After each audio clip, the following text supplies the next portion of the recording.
Hello, welcome back to Frogboy X1 Gaming. I'm Andrew, and today we are talking about an interesting topic. So, is Gamepass really allowing us to lower our expectations when it comes to quality of games? Now, I've been thinking a little bit about this. You know, I mean, I'm always making videos about like the PlayStation 5 and the lack of the quality. Lack of this and lack of that, and just how the PlayStation experience feels more like a cash grab than anything else. And for the most part, like, I really do feel that way. But at the same time, I also feel like I get way more bang for my buck on the Xbox. Now, does that Now, I mean, like, I want to really dive deep into this, so this might be a little bit longer of a video, and yeah, we're playing some Forza Horizon 5, and we're playing this on the PC, though. We're playing this on the PC, maxed out, everything is just completely incredible, running on the 3080. And I'll tell you something, man, like, the quality of this experience, running on the PC, and as well as being able to run this and still looking incredible and playing incredible on my Xbox Series X, like, I'm happy with this. And I bought the game and I get a free copy on my PC, which is incredible. Now let's talk about this. We just had scoring come out. We had a Playtale, we got a Playtale Requiem. It's going to be coming out here in a couple days as well. I want to really, I want to talk about this, and I want to get a little bit more focused on this for a second, because, yeah, you're right. I do make a lot of videos always complaining and nagging about the PlayStation and the quality. Well, here's the thing now. Here is the thing. On the Xbox, you can get all of your first-party games on Game Pass for $15 a month. And a lot of people seem to think that makes it... A lot of people tend to think that makes us a lot more likely to accept, you know, flaws that we wouldn't accept if we were paying full price for these games. And to a certain extent, yeah, that probably is true. That definitely is true. Like, I think that maybe if you were paying, you know, full price for some of these games, your feelings on it would probably be a little bit different than what it is if you just download the game on Game Pass. But does that overall does Game Pass overall affect the quality of what we're getting on these games? And the reason, and let me just show you, okay? Let me just show you. If you're looking at this game right here, Forza Horizon 5 on the Xbox Series X, like, it looks incredible. There's two modes. There's 30 FPS, you know, high visual fidelity, whatever, and then you have the 60 FPS mode.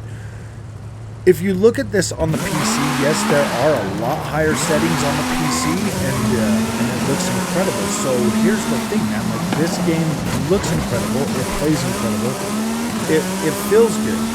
Halo Infinite is probably one of the ones that's like, oh man, yeah, like they could have done a little better with this. They could have done better with that. I'm pretty new to the Halo franchise, so I don't really know. To me, it seems like I was overall pretty happy with the quality of the game when it comes to the single player performance. I paid $60 for it, and like I felt okay with that. Like, I got an incredible experience, and I can go back and play multiplayer whenever I want.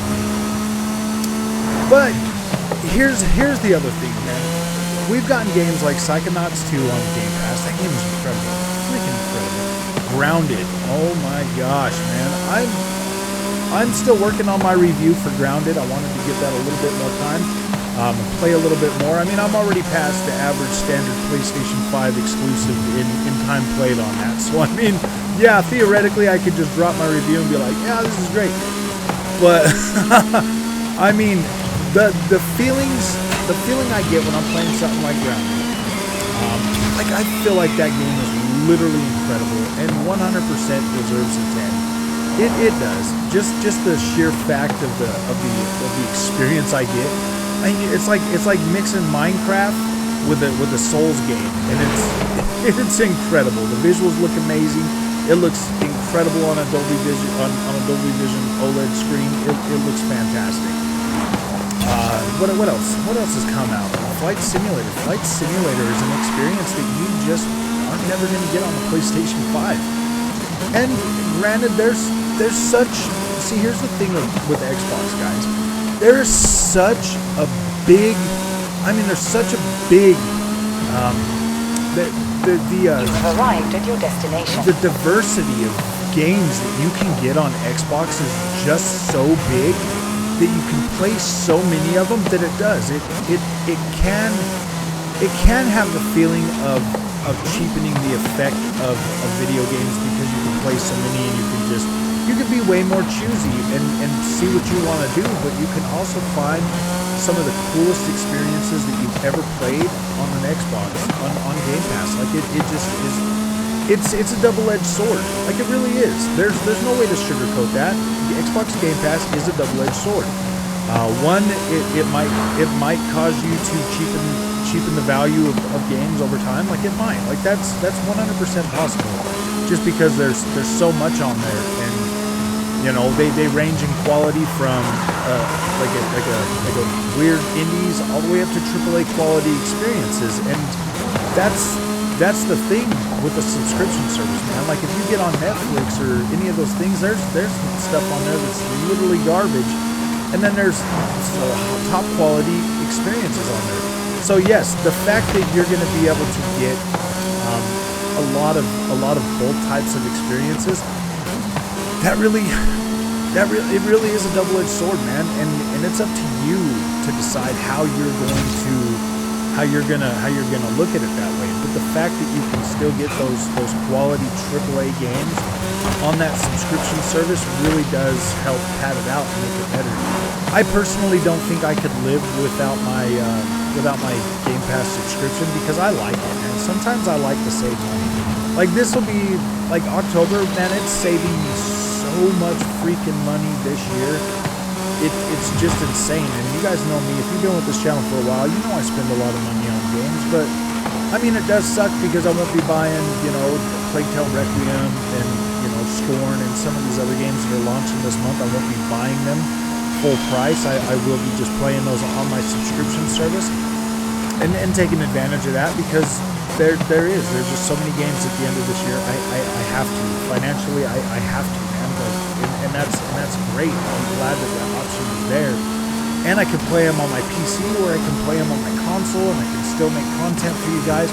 But I'm going to be honest with you. The games that come to Game Pass, when I try to make content on them, like nobody watches it, man. Nobody watches it. So it's like, well, I mean, like some of you guys do, but I mean, it's just like the views are just so low that it's like, man, I don't know how to, I don't know how to, you know, base that. So I kind of have to stick to the games that I'm buying to try to, you know, really, you know, see what kind of views and stuff I can get on those. And that does suck, you know. I mean, I guess I could just turn this into a channel where I just cover Game Pass stuff and like do that really often, but I want to be able to cover everything. There's a lot of stuff that I want to play that's just not on Game Pass. And, you know, I play so many games, and I've always been like this. I'm so ADD that I'll jump from game to game to game extremely fast, and it doesn't ruin my experience. It broadens my experience so much. It's not even funny.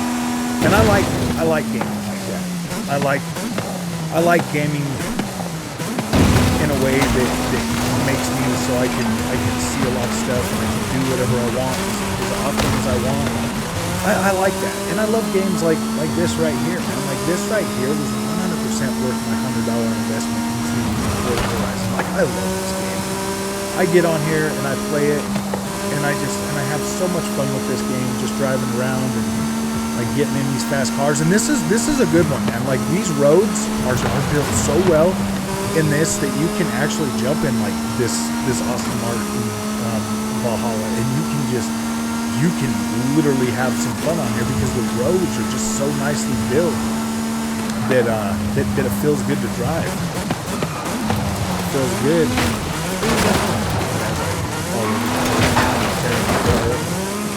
I mean, Xbox Game Pass really does have the potential to be the best service on the planet, and it already is by far. Like it already is the best.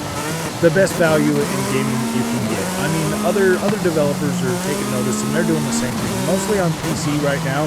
You got Ubisoft Plus, which is supposed to be coming to Xbox. That'll be great. That'll help you save a lot of money. And then you got EA Play Pro on PC that costs me $100 a year, and I get to play all of them EA games. So for the price of one $70 banger, I can, you know, for the price of one $70 banger and $30 more, I get to play everything that EA launches every year. And like, I buy a lot of EA games, so that to me is probably more worth it. And then I get to try all of them, like the Maddens and everything the day they come out. I get them early if there's early access. So I mean, yeah, that's, to me, that's cool. I appreciate that. I do think that that is the future of how games are going to be delivered. They're going to be subscription-based. These companies want that residual income. They want you paying their money and playing their games, and that just locks you into their ecosystem. Even more, if you're paying for that subscription, then you're always there. You're playing their games. You're playing all of their games. You are taking advantage of that, and it's providing a value that you just can't get. And once you compare that value to the price of one game, because let's face it, let's really look at this from the point, like, every single game that is on the digital storefront or somewhere, you can usually find these games within 6 months as low as $15. As low as $15. So if your subscription price is $15 a month, and you're paying and you're finding these games at $15, or you're waiting for them to go on sale, or you're that type of gamer that literally has to, out of necessity, wait for games to go on sale, these subscription services are 100% built and cater to that type of a gamer. They just are. They keep you in an ecosystem. They give you incredible content to play, and you get to play that, and you get to play these games, and you don't have to be tied to any one game. And then when they do go on sale, when they are literally freaking $10, $15, and you really love that game, buy it, add it to your collection, and you don't have to worry about paying for the subscription. That's the only game you're playing. You know, it just makes sense to go ahead and just own it, and that really makes things a lot easier for a lot of people. So no, I do not 100%. I do not think that Xbox Game Pass is lowering the quality of games. I don't think that is 100% true.